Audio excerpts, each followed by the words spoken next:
Hello everyone, Shubham this side. So guys, today we have very good topic. और आज हम discussion करने वाले हैं कैसे आप किसी भी शेल स्क्रिप्ट को cron जॉब के थ्रू एग्जीक्यूट कर सकते हैं। तो गाइस, मोस्ट इंटरेस्टिंग टॉपिक है। वीडियो को एंड तक देखें। काफी कुछ आप इस वीडियो के थ्रू आज सीखने वाले हैं। साथ ही यदि फर्स्ट टाइम आपने चैनल पे विजिट किया है, चैनल को लाइक करें, शेयर करें और सब्सक्राइब करें। ठीक है गाइस, चलते हैं हम आगे। यहाँ पे हम एक स्क्रिप्ट राइट करेंगे। फोल्डर का नाम ले लेते हैं, स्क्रिप्ट का जो नाम होगा dba.sh। ठीक है। बेसिकली स्क्रिप्ट हम राइट क्या करने वाले हैं आज हम, यदि हम वो स्क्रिप्ट को राइट करते हैं और उसको एग्जीक्यूट करेंगे तो ये script automatically date wise folder को क्रिएट करेगी। ठीक है गाइस, हमारी जो स्क्रिप्ट है उसका जो लॉजिक होगा, उसका काम यही होगा कि वो जैसे ही स्क्रिप्ट राइट एग्जीक्यूट होगी, ऑटोमेटिकली उस डेट का फोल्डर एज रिक्वायरमेंट डायरेक्टरी के अंदर क्रिएट हो जाएगा, जो भी डायरेक्टरी हम डिफाइन करेंगे। ठीक है। ठीक है गाइस, स्टार्ट करते हैं। यहाँ पे हम शी बैंक यूज कर लेंगे, bin bash, let's call it shebang. ठीक है। उसके बाद यहाँ पे एक वेरिएबल यूज करेंगे, क्रिएट डेट। डेट, ठीक है, इक्वल। इसके बाद इसके अंदर यूज कर लेंगे डेट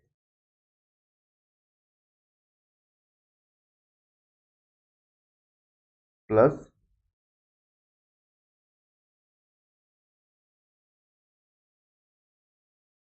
यहाँ पर यूज करेंगे percentage Y,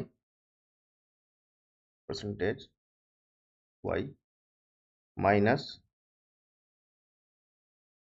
percentage m minus percentage d. ठीक है, ये यहाँ पे हमने यूज कर लिया है। अब इस को हम बंद कर देंगे। बेसिकली इसका काम होगा, ये डेट वाइज फोल्डर क्रिएट करेगी। ठीक है।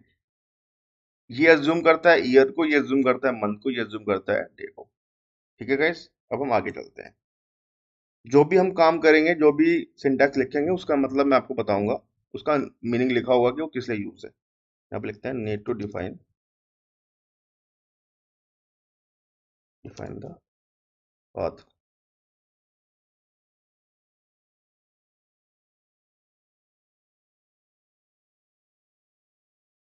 We will create the folder. ठीक है। बेसिकली यहाँ पे हम क्या काम कर रहे हैं, एक वेरिएबल डिफाइन करेंगे जिसका नाम होगा फोल्डर पाथ। ठीक है, जिसके अंदर हम ये स्टोर करा देंगे, यानी जिस पाथ पे हम फोल्डर क्रिएट करना चाह रहे हैं, यानी कि रूट।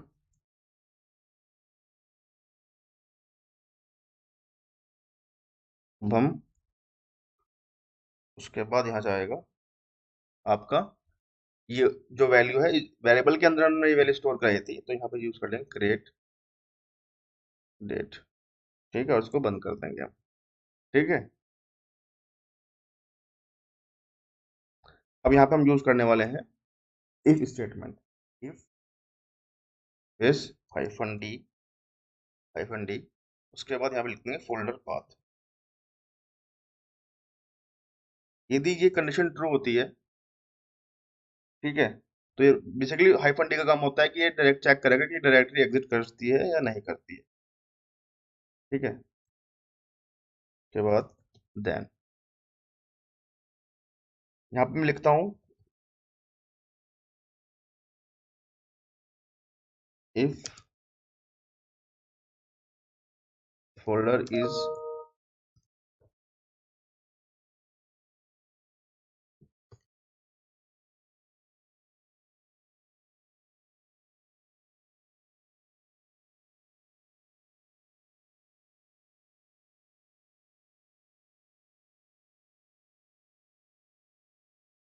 अब हम इको का यूज करेंगे। यदि फोल्डर ऑलरेडी एग्जिस्ट करता है तो यहाँ पे प्रिंट करेगा कि this folder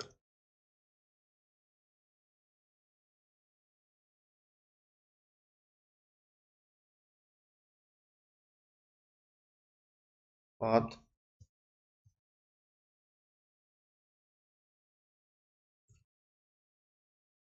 already exist.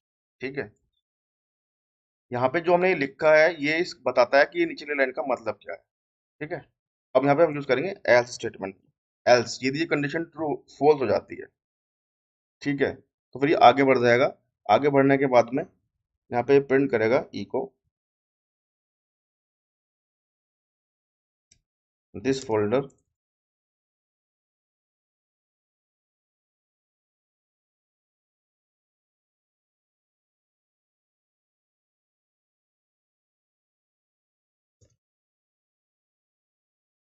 Successful.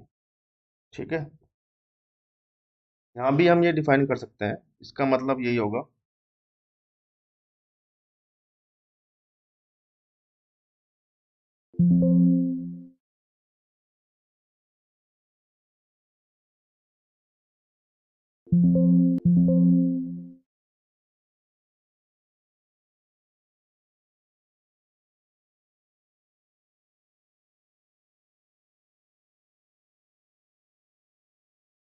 यहाँ पे हम लिख देंगे सेम यही, इफ द फोल्डर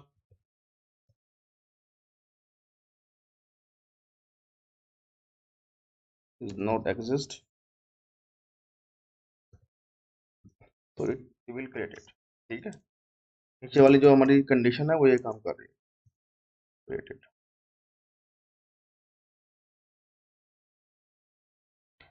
अब यहाँ पे क्या काम करेंगे, यहाँ पे हम यूज करेंगे mkdir। ये भी आगे बढ़ जाएगा तो mkdir हम करेंगे mkdir -p। ठीक है, उसके बाद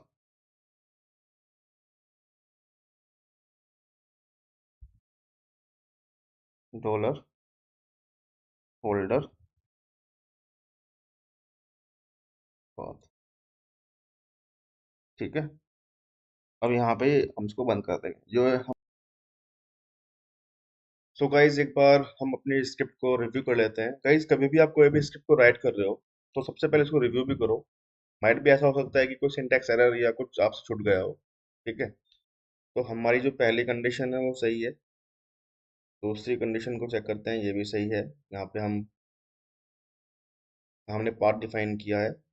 उसके बाद हमारी ये कंडीशन है जिसमें बेसिकली यदि पाथ ऑलरेडी एग्जिस्ट है तो वो कंडीशन ट्रू हो जाएगी और ये हमको ये वाला मैसेज थ्रो कर देगा। लेकिन इस कंडीशन में हमने फोल्डर के आगे डॉलर नहीं लगाया है, तो एक बार हम यहाँ पे डॉलर लगा देते हैं। ठीक है, उसके बाद might be it's a keyboard issue, my keyboard is not working properly. तो ये जो कोलन था ये सेमीकोलन मतलब कोलन हो गया है। उसके अलावा हम आगे चलते हैं।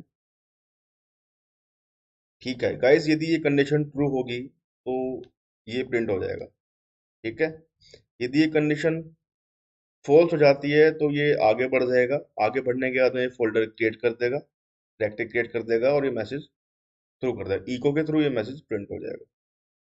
ठीक है गाइस, अब हम इस स्क्रिप्ट को एग्जीक्यूट करेंगे by the cron job. WQ से सेव कर दिया है। सेव करने के बाद में सी एच मोड कर लेते हैं स्क्रीन पहले, सी एच मोड 777।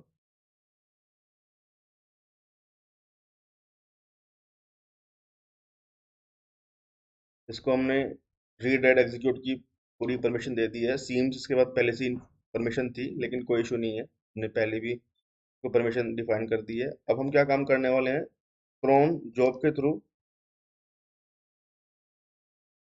हम इसको एग्जीक्यूट करेंगे। ठीक है गाइस, तो जब हम कभी भी क्रोन जॉब चलाते हैं तो उसका हमें पता होना चाहिए कैसे क्रोन जॉब चलाते हैं, कैसे उसको एडिट करते हैं, कैसे उसको सेटअप करते हैं। क्रोन जॉब चलाने के लिए आपके सिस्टम में क्रोन डी नाम का एक पैकेज होता है जो होना चाहिए। यदि आपके पास वो पैकेज है आपके सिस्टम में, ठीक है, तभी आप क्रोन जॉब सेटअप कर सकते हैं। ठीक है, मैं यहाँ पे ई प्रेस करूंगा और यहाँ पे हम क्रोन जॉब सेटअप करेंगे। तो गाइस क्रोन जॉब के अंदर 5 स्टार होते हैं। पहला स्टार डिफाइन करता है मिनट को, दूसरा करता है घंटे को, उसके बाद तीसरा जो होता है वो डिफाइन करता है कि वीक की मंथ में कौन सा दिन है। ठीक है, उसके बाद जो चौथा होता है वो डिफाइन करता है कि 12 महीने में से कौन सा महीना है। यदि ट्यूसडे है, या मतलब सपोज सपोज आपका अक्टूबर है, नवंबर है, दिसंबर है। उसके बाद जो 5 वाला डॉट होता है यानी स्टार होता है, वो डिफाइन करता है कि आपके एक हफ्ते में से कौन सा दिन है। यानी सपोज एक हफ्ते में 7 डे होते हैं, तो कौन सा दिन है। यहाँ पे लिखूंगा मैं स्टार, आई प्रेस करूंगा। स्टार डिफाइन करेगा मिनट को। फिर दूसरा स्टार डिफाइन करेगा घंटे को। तीसरा स्टार जो कि डिफाइन करेगा एक मंथ में कौन सा दिन है, 10वां दिन है, 12वां दिन है, या 13वां दिन है। ठीक है। उसके बाद ये वाला स्टार डिफाइन करेगा आपका साल को, कौन साल में कौन सा महीना है, 8वां महीना है, 9वां महीना या 10वां महीना है। उसके बाद पांचवा स्टार डिफाइन करता है कि हफ्ते में कौन सा दिन है, ट्यूसडे है, वेनसडे है। ठीक है। गाइस यदि मैं सब कुछ स्टार स्टार कर देता हूँ तो ये क्रोन एवरी मिनट चलेगी और हमेशा चलती रहेगी, कभी क्रोन बंद नहीं होगी। ठीक है। तो मैं इसको कुछ देर बाद किल कर दूंगा। आपको समझाने के लिए मैं यहाँ पे इसको एवरी मिनट चलाने वाला हूँ। ठीक है।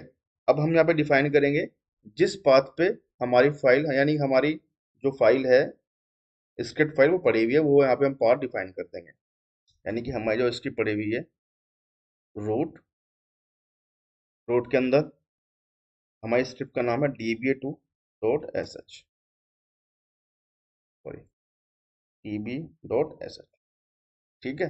गाइस हम यहाँ पे एक काम और करने वाले हैं, हम अपनी क्रोन जॉब का इनपुट भी देखने वाले हैं कि क्या आउटपुट आ रहा है, मतलब क्या रिस्पॉन्स आ रहा है, क्या लॉग्स आ रहे हैं, सक्सेसफुली जॉब चल पा रही है नहीं चल पा रही है। उसके लिए हम क्या काम करेंगे, इसका जो भी आउटपुट होगा उसको एक फाइल में सेव कराएंगे। रूट के अंदर एक फाइल बनाएंगे, logs फाइल डॉट log नाम की। इसका जो भी आउटपुट होगा वो इस फाइल में सेव होता रहेगा, और रियल टाइम में टिल हाइफन एफ करके हम इसको देख पाएंगे।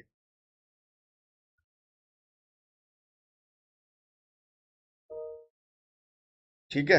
यहाँ पे हम एक काम और कर सकते हैं, यहाँ पे लिखेंगे टू, उसके बाद ये साइन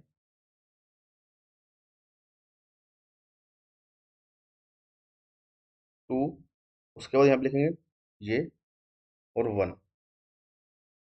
इसका मतलब बेसिकली ये होगा कि यदि कोई एरर डिफाइन है उसको भी प्रिंट कर देगा, यदि कोई एरर आ रही है उसको भी ये प्रिंट कर देगा। ठीक है गाइस। W सेव करेंगे और उसको एग्जिट कर लेंगे। ठीक है। अब हम यहाँ पे लिस्टिंग करते हैं। ठीक है।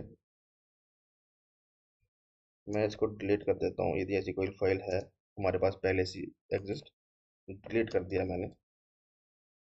अब हम नाम में कोई फोल्डर तो नहीं बना हुआ, देख लेते हैं।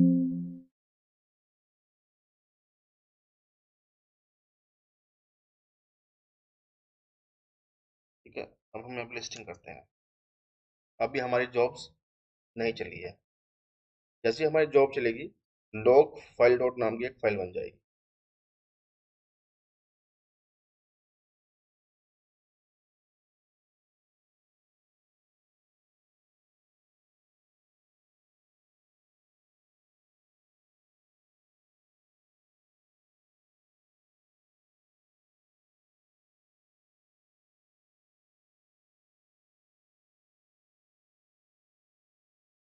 हमारी जॉब चल चुकी है, लॉग्स फाइल बन चुकी है।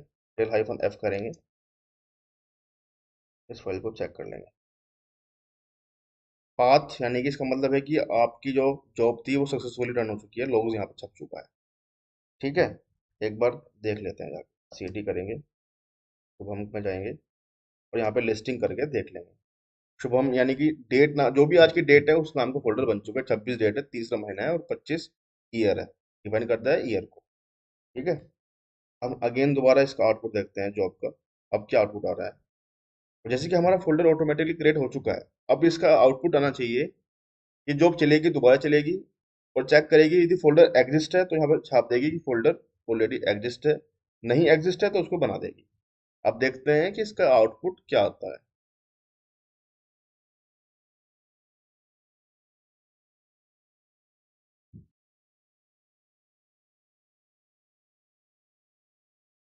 जैसे कि इसका ये जॉब दोबारा चली, दोबारा इसने चेक करा कि फोल्डर एग्जिस्ट है या नहीं है, स्क्रिप्ट ने एग्जिस्ट है, उसने वो यहाँ पे प्रिंट कर दिया है। ठीक है, अब ये जॉब दोबारा चलेगी, इसी तरह से इन्फिनाइट ये जॉब चलती रहेगी जब तक मैं इस जॉब को किल नहीं करूंगा।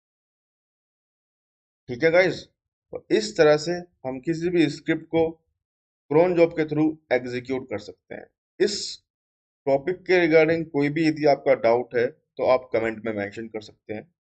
ठीक है, यदि वीडियो आपको पसंद आया है, चैनल को लाइक करें, शेयर करें और सब्सक्राइब करें। तो guys, thank you for watching, bye and take care.